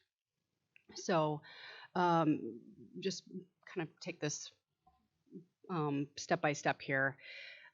So we ended up having to do a tree survey, the tree in which triggered then the tree specimen removal request that you're seeing. The Forestry Division recommends approval of the request to remove the 2 specimen trees noted in the report due to limited options for adjustment of the building without impacting additional trees. So that's pretty straightforward. The new proposal includes minor changes to the building. They're basically meeting the requests that we had last time, which is adding 2 windows onto the east elevation and also changing the roof color to match the other existing roofs on the property. Several changes were made to the site plan to reduce impacted trees on the property and the amount of grading required to accommodate the parking lot and structure. The location of the proposed building hasn't changed at all. The building does not comply with setback requirements from River Road, and that was an issue last time. There's a 50-foot ultimate right-of-way from River Road and a 60-foot setback from the ultimate right-of-way. The building is situated at 83 feet instead of the 110 feet that's required. Staff, however, supports this because the existing structures right now are much, much closer to the road. So this is still making it less non-conforming than before. Moving on to the parking lot. Mayor, do you have a question? Nope. Oh, get sorry. to the parking lot. I think the You looked parking like lot you is had where we something. sort of left off last time. Yeah. So the existing parking lot and drive aisle do not meet the IPS zoning district standards. The standard requires 20 feet off of the property line for the drive aisle and the parking lot. And on top of that, this parking lot not only goes to the property line, it goes into the ultimate right-of-way by 18 feet. The applicant is requesting conditional use grant waiver to forego that 20-foot setback and also a right-of-way waiver for the 18-foot encroachment into the ultimate right-of-way. So 2 things going on here. The applicant stated that they must place the parking in this location because the building will provide an adequate buffer between the cars and road balls shot off the nearby tee boxes located on the west side of the building. So you can kind of see that up on the screen there on the top portion. So the city has a 20-foot offset requirement for parking and drive aisles to provide room for landscaping and buffering between the buildings, roads, and adjacent properties. The 50-foot ultimate right-of-way was instituted to preserve space for future expansions of roadway and bike and pedestrian accommodations. While it's not anticipated that River Road would be widened to accommodate additional driving lanes, there is a potential that turning movements for the Mequon Road signalized intersection would require expansion in the future.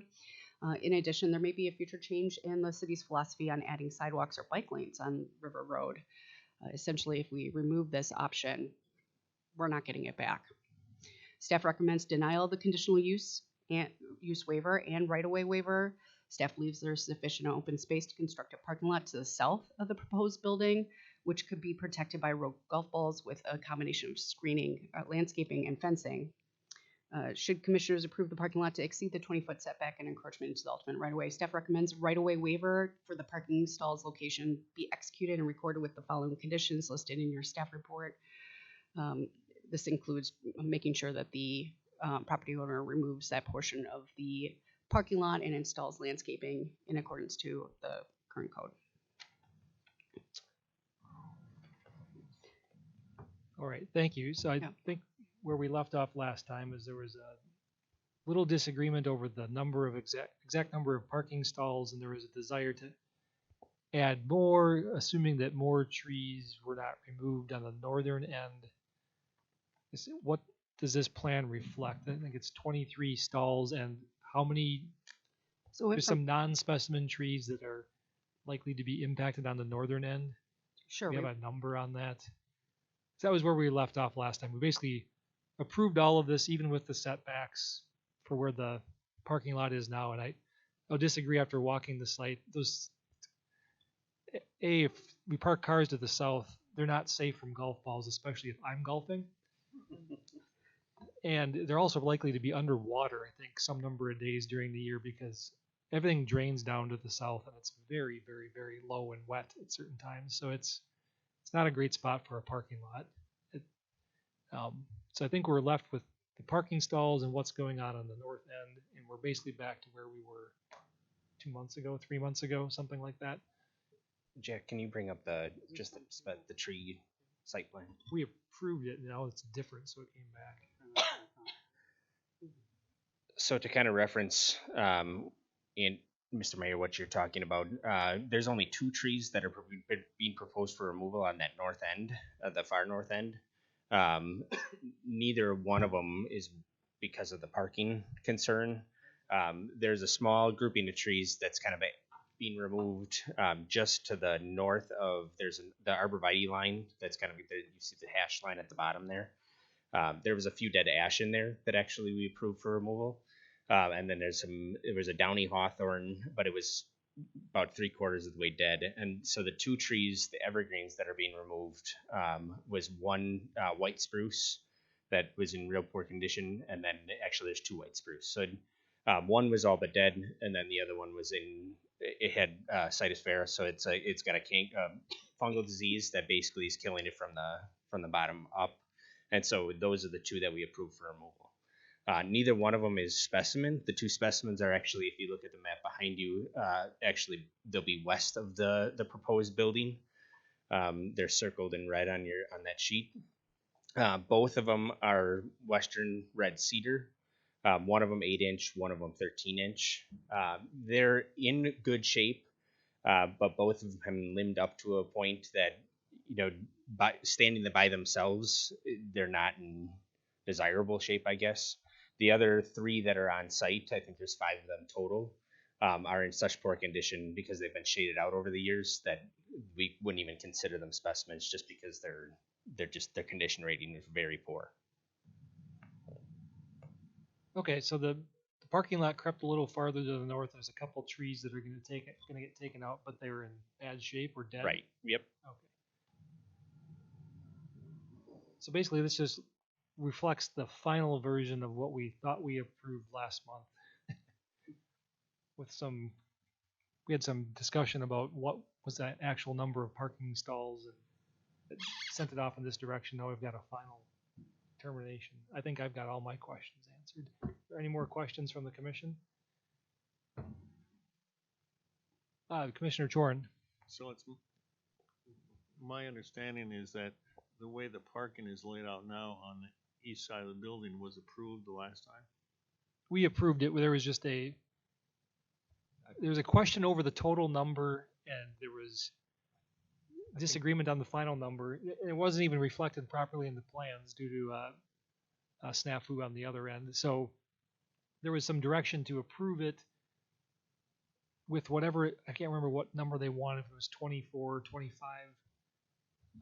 But we gave them guidance to not cut into the line of trees on that northeast side of the property. I guess this does cut into it a little bit, but it's going to remove 2 trees that one's dead and the other one's dying. I think that was my recollection. I think I made the approval that we approved it if they didn't have to cut down any trees. I assume they're back because there's 2 trees, but finding out the condition they're in, I'm fine with that. Is there a question or a comment, Commissioner Stoker? Or nope. Commissioner Lemke said everything you wanted to say. Is there a motion? Move approval. Move approval with allowing the parking lot to be shown as presented in the packet, not necessarily with the staff recommendations and denial surrounding that. Correct. Second. Motion and a second. Any further comments or questions? Does the motion include the alternative planning commission conditions? The alternative what? The commission recommendations from staff. There was a couple with regard to the ultimate right of way. I just want to make sure if that's part of the approval over the ultimate right of way. Jack, can you bring that up? Yeah, let's bring it up and Yeah, let's- specifically which. Let's vet that, make sure that we got that buttoned down. Yeah, we don't want it to come back for any reason. Hopefully.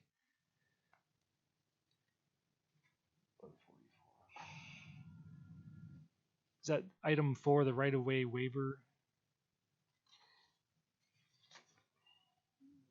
Should planning commission choose to approve the building site and plan as proposed, requested waivers and the specimen tree removal, staff recommends the following. So there's the following 14 conditions.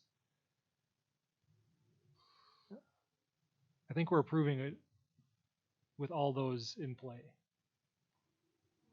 I just want to clarify that. Correct. Is there any items in those 14 that the applicant takes issue with? I thought they were all common or reasonable. Some of them are required for the specimen tree removal. We don't have a problem with them. Does that include the connection to going with the connection to public water as well for the bathrooms in the building? Yeah. Okay. So if we're amenable to all those, we're recommending they be approved with staff's alternate set of recommendations, assuming we chose to ignore their prior set of recommendations. The 14 items on pages 144 and 145. Commissioner Schaefer. For Alderman Strelchek, when you say move approval, does that mean that you're following staff's recommendation to deny the conditional use grant waiver and the right-of-way waiver? So there's 5, the way staff, it's 5 different items, and then for that last item, the tabling of the building and site plan, that's where the conditions come in. Did I read that correctly? No, that's not what the motion encompasses. The motion embodies the paragraph that follows in the 14 conditions. So we're just Site plan as the building shown. and site plan. Site plan amendment. as shown. Okay. And I was out at the site, which is why I'm comfortable with it. I was out there and I looked at that, further south option for the parking lot. There was some discussion about moving the building west. And those are their tee boxes. I mean, literally it's like saying, oh, you want a parking lot, but ABC Manufacturing Company, we'd like to cut out 30 feet of your business building to do so. The country, from my opinion, the country club is in the landscape and the aesthetics of the property business. Golf is part of it, but the golf course over there has been pristine over the years. And if that golf course doesn't look pristine from that corner or any other vantage point for where people can see it, they're going to suffer on membership. And it's in their best interest to have this be as reasonable as possible. There's parking there currently. I don't see, based on the elevation of the road, adding a turn lane without having to build some kind of a retaining wall there anyway.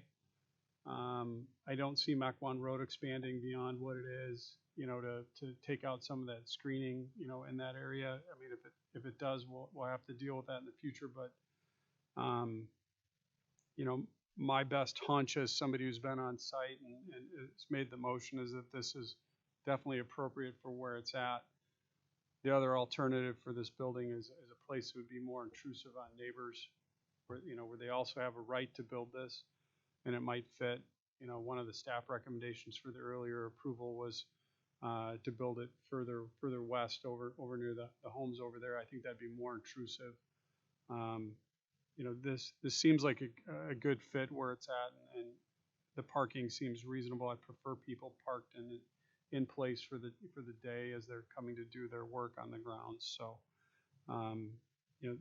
this was a good fit for me, and that's why I made the motion the way that I did. Just to give you some clarity, I saw you had some concern. My concern actually was just about the phrasing. So because I was reading how staff recommendation addresses 5 different things, including the specimen trees, and you are specifically only making the motion about the building and site plan amendment. Is that accurate? Approval of the building, the site plan, including That one is- parking, And then the specimen tree removal is appropriate with the 14 staff conditions.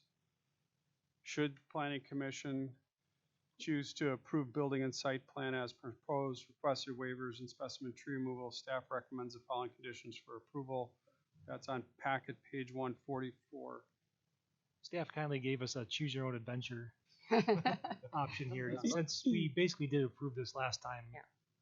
Along those same lines, just we hadn't reached total clarity on the number of parking stalls and exactly where they'd be. Now we're just closing the loop, so they're just reiterating their prior recommendations for denial that we didn't go with last time.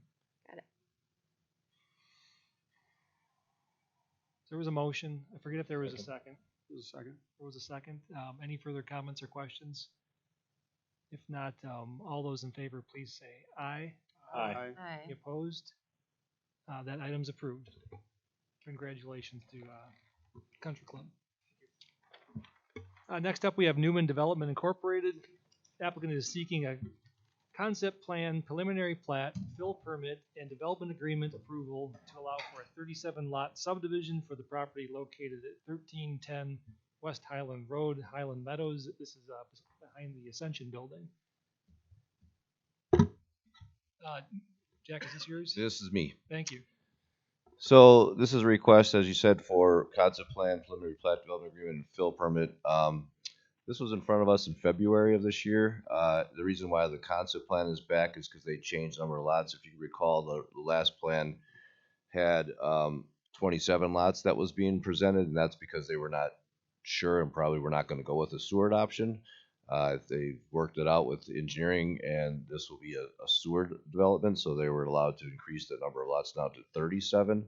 So what I have in front of you is the updated concept plan. This is actually a little bit different than what's in your packet because they did address some of the issues that I had in my report, and I'll kind of go through them. In terms of the plan, it complies with our new Uleo Creek Residential Cluster District. It requires to have at least 30% open space. This plan shows 34% open space roughly. They have to designate certain lots as side loading garages, which are color coded on your screen.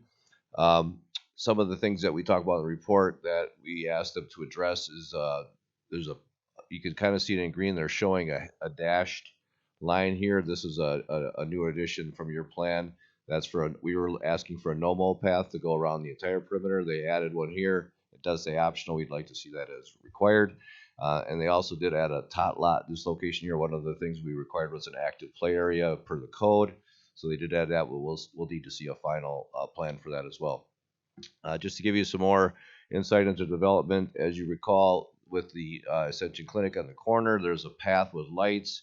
That path now will extend all the way to the end of development and actually have a little cross to cross the street in this location here, and it'll also continue up along Port Washington Road as well. I know there was something in your packet from former Mayor Abendroth about the lights. We did get a couple complaints, not too many, about the glare coming off those lights. We have been trying to work with the electrician who installed those and looking at, they have a house shield that may be installed on the lights to make that glare kind of go away a little bit. So we've been working with him on that. We haven't had a chance to get out there and actually see what we can do, but whatever we can resolve with that issue, we'll actually carry over to this as well. So we'll hopefully have that issue resolved. And by the time they get this installed, we should have a resolution to that one way or another. So I just want to make sure everybody's aware of that. I do have my sketch that I drew after they submitted theirs. The one thing they don't do that we're looking for is to continue this no-mow path up this location where I drew the blue line that will continue all the way through the development. I think the concern there is some wetlands there, but this is a no-mow path, so the wetlands will actually just be in the wetland setback, which is fine. And they did ask for a wetland fill in this location here, which would allow us to cross through that way, and then this would terminate at the asphalt path in Port Washington Road. So that's really the only change that we're looking for from what they've submitted, and the fact that this is no longer optional but required in terms of that no-mow path. Other than that, with the development agreement that we have our template, they're allowed to build 3 houses as spec homes. This is not going to be a phased development. It's going to be all built at once. So they're allowed three spec homes to be built before final plat. And other than that, it's pretty straightforward. They, again, meet all the other requirements of the Uleo Creek District, and we're supportive of the development according to the conditions in the report. Thank you. Thank you. Commissioner Bach. Yeah, as I said last time, I think in February, I appreciate the detail and the thought that was put into this project. 3 years ago, I live in that neighborhood, and I was getting hit pretty hard with the original proposed development.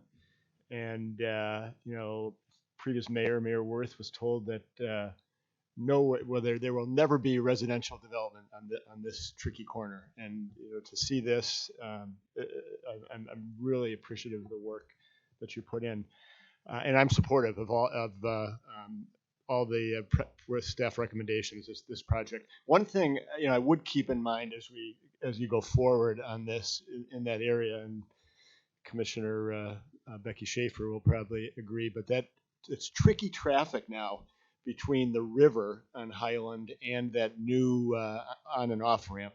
So there's a new traffic pattern over there. As you know, people are getting used to that traffic pattern.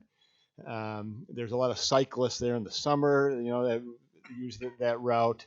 The speed between the river and Port Washington Road, people are moving pretty quickly. I've seen the police over there, coupled with the fact that you've got dismissal and pickup for Oriole Lane, and they're queuing up on Highland Road. And there's probably a couple near misses I hear when I'm walking my dog. So, it's going to be a little bit tricky, I think, on the entrance on Port Road and the exits on Highland Road, and how that all will work with the engineering on the traffic is something that I would just keep in mind. I'm sure there's been some thought put into it, but it's getting, it's getting to be kind of a busy area. Those are my comments, but thank you. Commissioner Chorin. I also live very close by and reiterate everything Mr. Bach said. But to the point, that Dan Amendroth had made, those light fixtures, they've got to be fixed. It looks like searchlights that are up and around Ascension. They're pretty bad. So I would like to talk about this more too, because I drove past there. I don't drive by there much at night, but I drove by approximately 2 weeks ago, and it's a bit visually alarming. It's not just the shading. I think it's the color temperature as well. Yeah, I don't know what Kelvin those should be that should be a 3000 K light, so it shouldn't be overly white. And so I don't know. We can verify they installed the right luminaire as part of this process, but those should be actually relatively a calm color. They shouldn't be very 3K would be nice, but visually it looks more like 5 or 6. Yeah, it shouldn't be. So that we can verify to make sure that, because sometimes they put in the wrong to get to whatever from the supply house, they put whatever they get in there, but we can verify that they did put the right one in. I think we should, and then continue that around. But something's off there. But I think they've done a good job. This plan doesn't illustrate. We're going to see a grading plan at some point, won't we? It's not in the packet, is it? I can ask that. That's a good question. Yeah, Cole would be able to answer that question. I'm not sure where we're at with that. And I think they submitted a preliminary grading plan at least with it. It's just not in the packet. Okay, yeah, because and utilities. It'd be interesting to see what kind of grading is proposed around on the west property line to protect that individual that has that very large farm area there. I think in the past she's expressed some concern about trees over there. But we made a point when we approved the Ascension that it was bermed around the perimeter of that to avoid any headlights, into the residence. And how that works. That's a good point. Have you talked with her, that neighbor Marilyn Weinberg over there in the farmhouse? That's, I think, who you're talking about. Yes, I assume that's who you're talking about. Yes. Yeah. We have not, but I can see there was a preliminary grading plan put in there that hasn't been fully reviewed by engineering. That we've got some biofiltration and dry pond just to catch any swale water that's along Highland Road from flowing onto our property, redirecting it where it inevitably goes to the north. I'd strongly suggest you talk with her, with that neighbor, the Weinbergs, the one with the farm. And what would be the? Well, I mean, she had been pretty vocal in the past. she's very supportive of it, and I'm happy to sit down with you too if you wanted to do that together. I mean, I know her and have been over there, but she's supportive of the project, so it'd just be good to, kind of a neighborly gesture to show interest. Very nice lady, but I think might get some points with that. Commissioner Schaefer. Yeah, I was gonna ask about the neighbor, the connection to Oriole Lane, where is that going to be? They show, that you can see a little path connection there. Now, of course, right now it doesn't really go anywhere, but if, there's residents that live here that attend the school or, grandparents or something, that they could always walk up here and then it would be up to Oriole Lane at that point to accommodate any kind of connection to the school. But we thought, have them put it in now, and then, if it's necessary, the school can look at further. It doesn't have to be asphalt either. They could just have a nice mowed area that they can walk through there. So But that's not Weinberg property, that's MTSD property. that's a school property. Weinberg property ends probably around here somewhere in this location. And then, the lights, I think we've talked about them enough, but is there even, so two separate issues. What is existing at Ascension, I do think is a concern, but what is going to be done with this? Is there any way to make it, I feel like it needs to be more, yes, you need them for safety and for visibility, and also it's a neighborhood. So anything that's going to be like blue is going to be exceptionally jarring, even more so than it is on that corner. Can it be a different shade in the subdivision than it is? We're a long way from lighting. We hope that. It may be just something to take note of. Well, we want to. So as long as you tell us what's back, Yeah. We want to make sure it's consistent throughout the whole court, because these lights would actually eventually could extend all the way up to Pioneer Road. So we want to make sure that we have consistency throughout. So we want to fix this issue now before it gets further carried away. But again, those should be. Maybe it's an odd manufacturer. Well, I mean, one of the reasons why I think it's so evident is because we went with a more traditional fixture, which is not a full cutoff fixture, so the lights, you can see the source, and we thought the lens would help with that, and with the color temperature being as low as it was, I guess. And we worked with a lighting designer to help us with this, so we thought we were comfortable. But then we did get we didn't get a ton, but we got some complaints on it. So we just had trouble tracking down the electrician that put them in to work with them now, because Ascension's kind of out of it at this point. So but I did get a hold of him. I had a conversation with him last week. He's willing to work with us. We're going to do like a sample.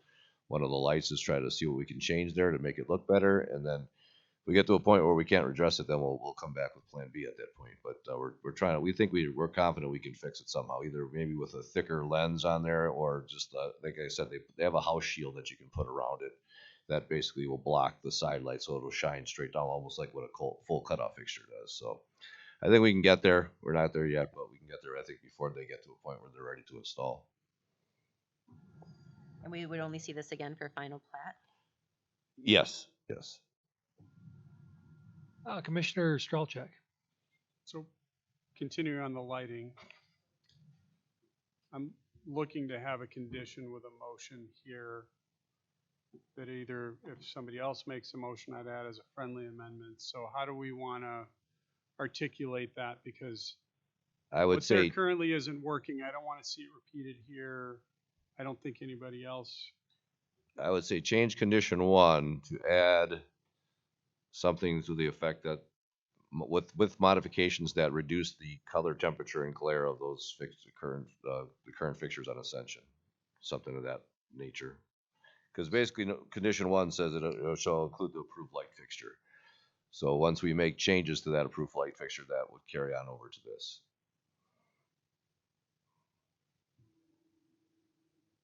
Okay, so We don't know exactly what we want now because we need to fix whatever we Yes, correct. Okay. But we're all that shouldn't be controversial. no, we're all. I think Sounds easy. everybody's on the same page. I'm sure they're willing to. Whatever we tell him to do, he'll do, and It's like it's up to us to get it right. we'll have to bring a landscape plan. Yeah, that's the only other thing that'll come back. Street trees and landscaping will have to come back as well. I just wanted to make a comment. I'm really pleased to see single family residential where I don't live there. I grew up there. I was across the street from Commissioner Chorin as a kid, so he knows that I hot dog through the neighborhood on my bicycle and a bunch of other things. But you know, I grew up in that neighborhood. It's a safe and it's a good neighborhood, and to have more residential just north of there, that's you know, as a kid, that's what a lot of the old neighbors had wished for, and I'm really pleased to see that that's back in the area again. So, thank you. Great plan. I'm glad you're hooking up with sewer and water, and I'm in support of this with the lighting adjustment. I'll make a motion. Sure, let's get the Commissioner Barnes real quick. One minor question, and maybe a little premature of where you're going, but I see, you know, you've got a condition here for connection with Highland Road requiring acceleration, deceleration lane, and all fine and good. I guess I'm just wondering softly about the need for a bypass lane at this particular location. And I guess only from the standpoint of the right-of-way, realigning lanes at the approach to Port Road and so forth. And again, without having studied at depth what you got here, I would suspect that predominant traffic at that intersection will be to and from Port Road. A lot of it, not all of it, certainly over the school. So I guess I'm simply wondering about the need for a left turn lane is what I'm presuming is what's stated by the condition number 12. There's a bypass proposed on the south side. Yeah, the bypass to the south side.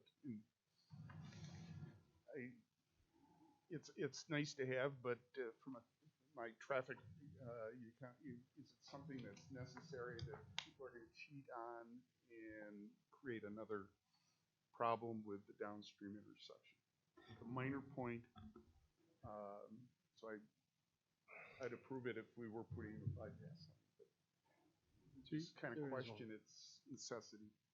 Well, we had numerous discussions on the request for waivers to the bypass lane in the past. I think we built something into our land development specs that dictates when it's appropriate. Right. I think just for context, and this is from memory, so don't quote me, but I think if it's based on the traffic count of Highland at this point. So I think if it's over 1,500 ADT, then it needs a bypass, and I think it's at like 3,000, 4,000, something like that. So. And I understand and respect that very, very much so. I guess what I often observe is people violating, people just drive right through there. Example is Tosa Road, immediately north of Mequon Road. It's a good example of that, where bypass lanes were introduced and they create another condition.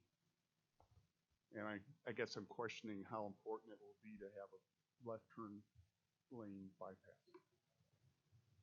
Very minor point. Just so I understand, were you saying that the traffic count warrants it, or it does not warrant it? Sorry, it does warrant it, yeah, by a pretty substantial margin. But it's not in the plan. It's in the preliminary plans that were submitted. Okay. It's probably just not shown on this. It's not showing on the. I think part of it introduced my confusion. Sure. I'm not seeing anything because I know there's a variety of different ways you can align those. Right. And make it work. And as I recall, there's nothing on the south side of the property. So these plans are just site centric, and they don't get into the ancillary. Yeah, you can kind of see it on the across from the access there. It's just a very faint line, but it is there. Yeah, we just had the concept plan up before. Okay. Yeah.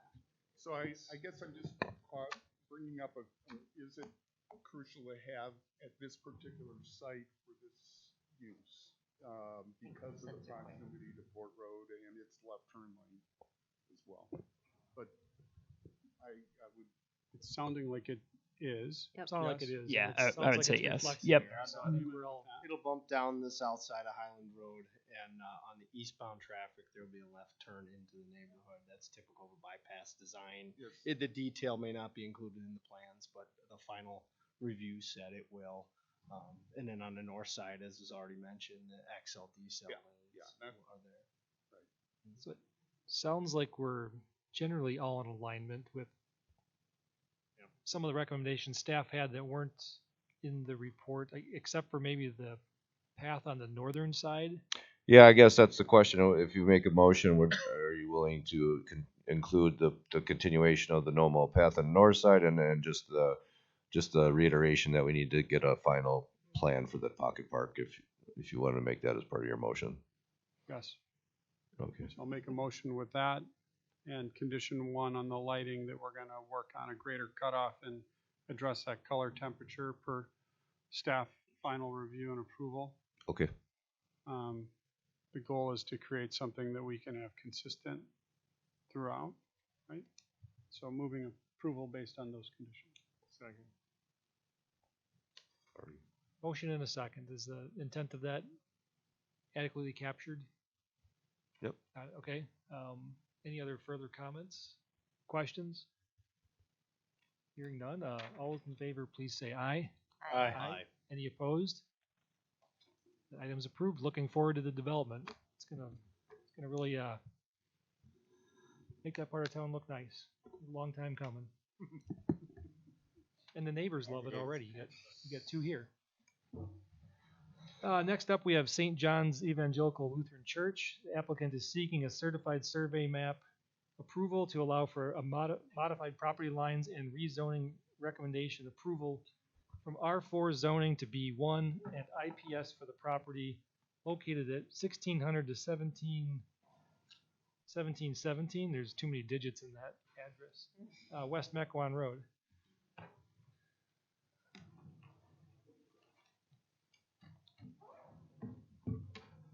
Yeah, that works. Quick staff Thank you. overview. Lori, you got this one? I've got this one, sir. Right. Thank you. Right now, we're proposing to go and split off the St. John's Church property up so that it's one lot, which is 1.55 acres. The intent is to rezone this as B1 to be used for a insurance company. They'd like to go and retrofit the existing barn and house for that use. And then we're going to leave the other 4.36 acres with a child care center, which is already on the lot, the church, and then there's a home. The child care center is currently zoned R4, so we're requesting that that be rezoned IPS to match the rest of the lot and get rid of that split zoning. The proposed zoning changes are not completely consistent with the land use plan map designation, which designates adjacent properties as residential and institutional. However, Children's Hospital is right across the street, and we've just historically used that as the transition mark between our commercial district into our residential district, so it's really not that far fetched to change that across the street into B1.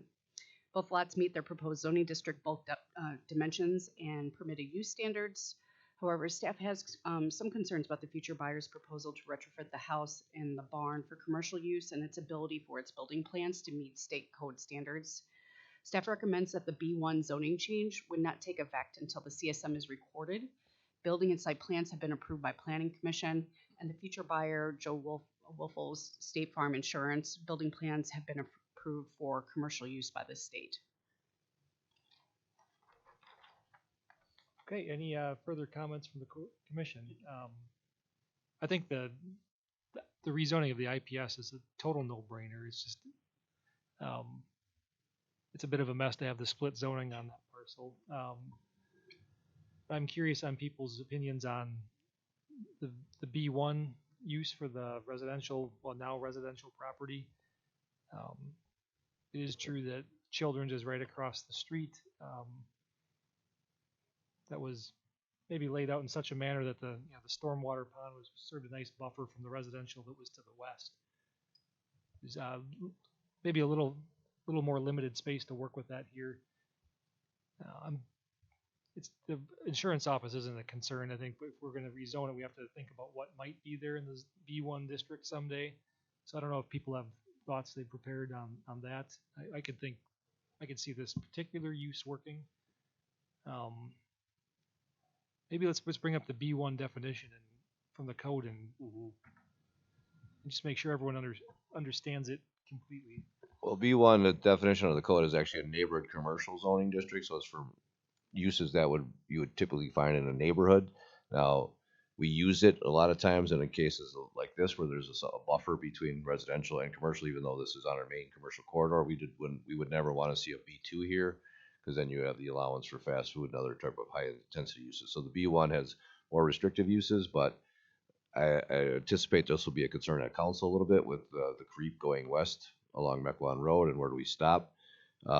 This is kind of the same situation we had a number of years ago with the Richmond Investments off of Mequon Road and 76th Street, where that's the last one again, and it was a residentially zoned lot, and they went in, it turned out really nice, but there was concerns from the neighbors as well as what's going to happen in long terms for the rest of these properties as we go further. I think this one makes a little bit more sense in the sense, or same amount of sense I think as Richmond does, because this one kind of lines up, like you said, I have the zoning map up on the screen. It does line up pretty close with the end of the children's B3 zoning on the other side. Now, the only concern you'd have, and I'm not sure there's not much you could do about it, is if it does get rezoned B1, you're getting, like you said, future use 5-10 years from now, and somebody else wants to go in there and convert that from an insurance agency to something else, you could end up with a little bit more intense use there. So that would be the only concern, and there's not much really we could do about it once we rezone it to the our B1 zoning district. Keeping it R4, it has marginal use as a single family home in that location. So I think it should be changed to something. Originally, I don't know if you recall when we did a lot of the changes to the other churches and other public service institutions, I asked them if they wanted to rezone at the time to complete IPS, and they said no, they wanted to wait because they were going to sell that piece, and that's why we left it split zone at the time.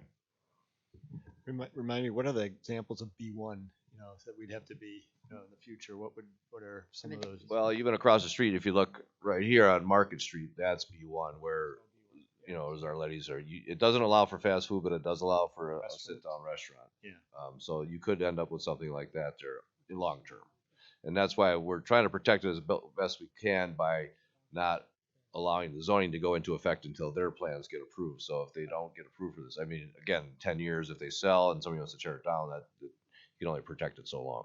So. Jack, my goal is to find a way to have the current use be approved, but mitigate future use. I don't think that site's appropriate for a restaurant. I think if the church would come forward and ask to have it be zoned institutional, that they could put an increased size daycare, which would have in and out traffic, which would be greater than what the insurance company would. What I'm looking at is 20, 30 years down the road, if Mr. Wolfel decides that he wants to eventually retire or something else, or pass that on and sell that property, what are we legislating for here today as far as the use of the land? I think what's being asked for here is accurate. My family used to own 1516, which is 2 doors down. I used to exit at that exit right by the church because I had my office on Port Road, but I'd come out the back and go back out to go home that way through Thiensville. The intersection is, it's a little tricky during rush hour to get out just from, Market Street back there and things like that. But, my goal is to have something like soft office. So is that the accurate zoning? Like, obviously, clearly, we don't want to see fast food there. That's not an appropriate site for that. I think the restaurant in and out is going to, that's going to be a disaster. If anything, The only thing want people to have a right to build that based on the zoning we go forward with today. The only thing you could do, and you can't do it just for the B1 site because it's not large enough on its own, but you could do it, and they'd have to agree to it. You'd have to do IPS with a B1 with a PUD overlay over the entire site, which restricts the B1 use to office. That you could do. Is that weird? What's the catch? Well, they have to agree to it because they're limiting their rights. I mean, we have these. In fact, we have a similar circumstance right now with the old Bruce City Barbecue that has a PUD that dictates that can only be a restaurant. So it's B2, and all the people are coming in and say, "Oh, I'd like to do this," and nope, you can't do that without a rezoning change. So it does restrict the use of the site, but if both parties are willing to accept that, then that's a compromise that works. So I think so everyone can understand, I brought up the B1 district, and under permitted uses, I think it's the part in parentheses 1 that are maybe at most issues. So under Prin 1, it's retail trade establishment which supply convenience and specialty goods and services, including but not limited to groceries, meats, dairy products, baked goods or other convenience goods, drugs, dry goods, and notions. And then 2, 3, and 4, I think, are maybe much less of an issue, perhaps.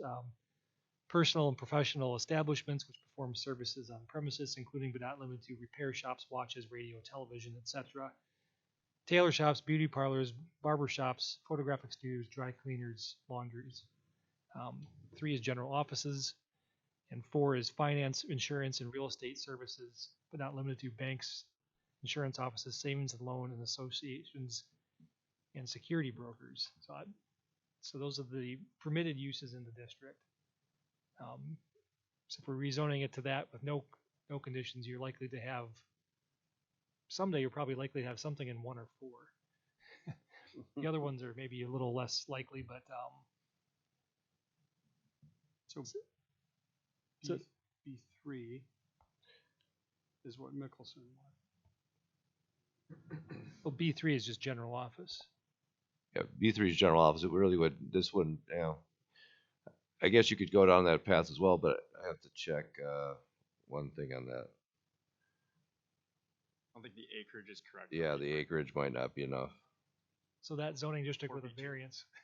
Yeah, well, then we can't approve the CSM if you don't meet then you're approving basically a non-conforming land division. So that's why they had to meet the B1 acreage. So I guess that's the only thing I can think of as an option if you're really protecting the future uses would be IPS with B1 with a PUD overlay that would limit it to general office or finance, insurance, and real estate offices. That way in the future, if somebody else wanted to go there, they would have to come back and amend the PUD before they would be allowed to put in a sit-down restaurant. Now that's, again, the applicant, it's a PUD, so that has to be agreed on by the owners of the property, but if you're going to tell them that we're not going to approve it without that condition, my guess is they're going to be okay with it. Commissioner Barnes. Yeah, just further on the reference to the B1, could you clarify for me just statement in the background? You say the future property owner intends to retrofit the home for office use, okay, in the barn for storage of business-related items. What do we mean there? And I'm just in terms of long-term, Joe, would you like to explain? Interim type of. Yeah, so the barn I don't really plan on doing much with because I don't. But I have a 1989 fire truck that I use for events and goes into the family fun before the 4th parade and that kind of stuff that will fit in that. But once it's in there, that's the only thing that's gonna fit in there. So, so as far as concern, it's not a concern that I can't put, or I couldn't, and I don't intend to put, start renting out storage stalls or anything. Because it refers to business-related items. Oh yeah, it's branded. It's got State Farm all over it. I mean, it's okay. So, like I said, I use it like birthday parties and neighborhood events and parades and that kind of stuff. And so that would be the parking spot for a vintage fire truck. I guess on the other note, as far as the I understand the concern to protect the future planning of this space. I'm 41. I plan on retiring out of State Farm, and maybe by retiring, it might be retiring horizontally, right? I don't really plan on ending that job anytime soon. You're talking 30 plus years before I'm leaving that position at least. And so I guess as far as a potential concern to ease that, I've been looking and trying to buy buildings or buy a site within Mequon, one that I can afford and one that makes sense as a small business owner as an investment. And that's what I looked at this is. This is not a property I plan on flipping. This is not a property I plan on leaving. I've got 3 kids that are sitting out there because their mom's a nurse and I had to pick them up from school. So far, none of them have intended to, at oldest being 10, say that they're going to be a State Farm agent, but there is history of that running in the family. And, I'm looking to establish a home for my business long term, this is one of the few places that I've been able to identify that I can afford, that I can still retrofit to make work for my uses. I've got a little bit of concern if we put something on it that 35 years from now potentially restricts on how I can sell it. But again, I'm not going anywhere anytime soon if I can own a property in Mequon. And that's unfortunately becoming a concern. First of all, I'd like to apologize for your children for making them sit through 2 hours of this meeting. So If I had known they were waiting, I would have asked for a We would have motion to suspended suspend the rules and taken you up first. But They've been through this before. I sit on the town of Delafield board, so they've been through this before a time or two. But yeah, so. And I did look up the and I certainly B3. appreciate, the perspective on where you're coming from, but, we're making a decision with rezoning that will Sure. will be here when we're all horizontal. Right. So I hope we can respect that as well. I'm gonna live forever. Good luck with that. I did look up the B3. It does have the same lot size requirement of 1.5, but it does still also allow sit-down restaurants as well. So the difference between the two basically is the retail portion. The B3 does not allow retail component. It has all the other uses, but it also has the sit-down restaurant issue. So I didn't see a restaurant in B1. what's that? Is there a restaurant in B1? I believe there is, yes. Not drive-through. Not without a drive-through, yes. I think it's conditional. Just read the totality of it. Maybe just the overview. Regardless. Any other comments from the commission, or is there a motion? I like the particular use we're going for here, but I just want to make sure we don't have concerned about what else could be built, 20, 30, 40 years from now. I just don't want to leave a mess for another council or planning commission to clean up. Sure. I'm not saying it would be a understand. mess. I mean, I fully understand that. I guess it's obviously it's also. Yeah, restaurants are conditional in the B1, but they conditional. can't be, it's not a fast food. It can't be fast food. Okay, but it's conditional, which gives us the ability to control it. To some degree, yes. That's what I was gonna say. Can't you make this just conditional, so, it's That's what he's protected saying. for? That's what the PUD would be. Yeah, PUD. And just, Well, the PUD would restrict, if you're gonna go a PUD route, you would restrict the uses there totally. yeah. So they wouldn't have the ability to seek anything other than whatever uses you want to see there. Right. If you just go B1, you do have the ability to regulate conditional uses in there, but again, it's not like it used to be where the state laws changed over the years. You can't just say no to a restaurant because two neighbors don't want it. You can put conditions on it, but you just can't say no. So it depends how concerned you are over the long-term use of that site and how do you want to go about it. Can we do the PUD with B1 and just have a condition where there would be no allowance for restaurant? Sure. You can with the PUD you can stipulate, it's an agreement between parties. So you can, as long as they agree to it, you can stipulate uses with regard to what you're going to allow or not allow there. So I would, depending on what you're looking for, you could either say it has to be office of some sort, or if you're okay with a retail component, you could say office and retail, or if you're don't want either one, you could just say general office only or finance, insurance, and real estate. I don't want to limit it to financial, insurance, and real estate.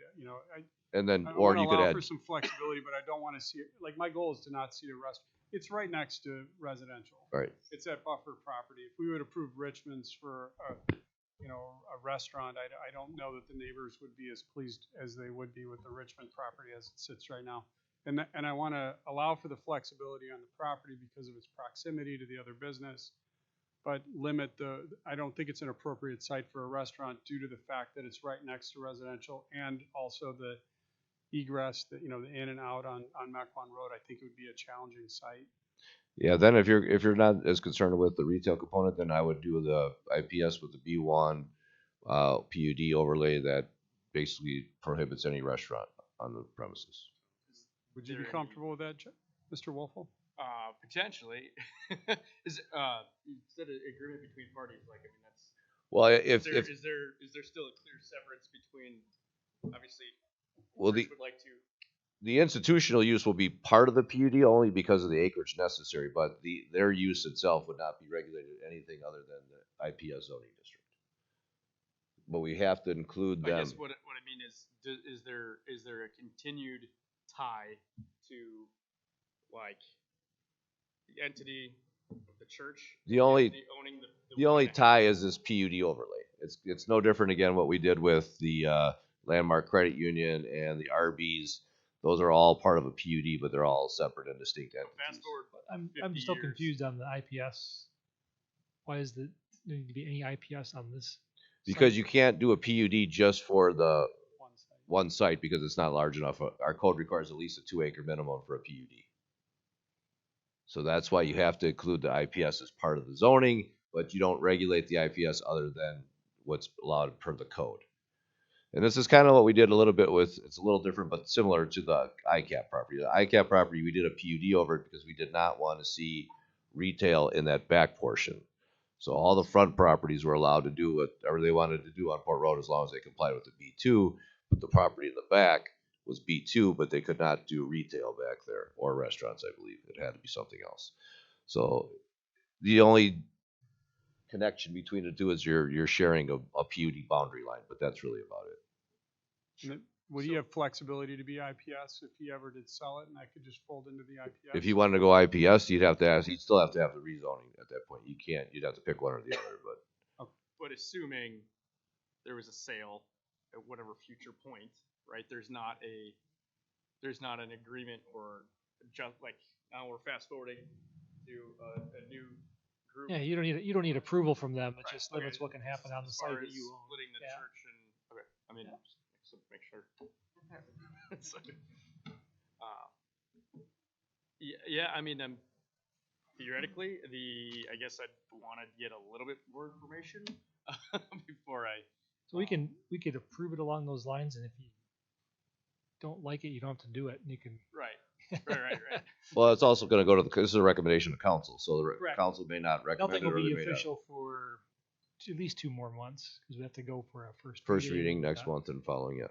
So there'd be plenty of time to review it by then. Yeah, okay. Well, and if that's the case, I guess once more for clarity, the only thing that's being restricted is preventing a restaurant.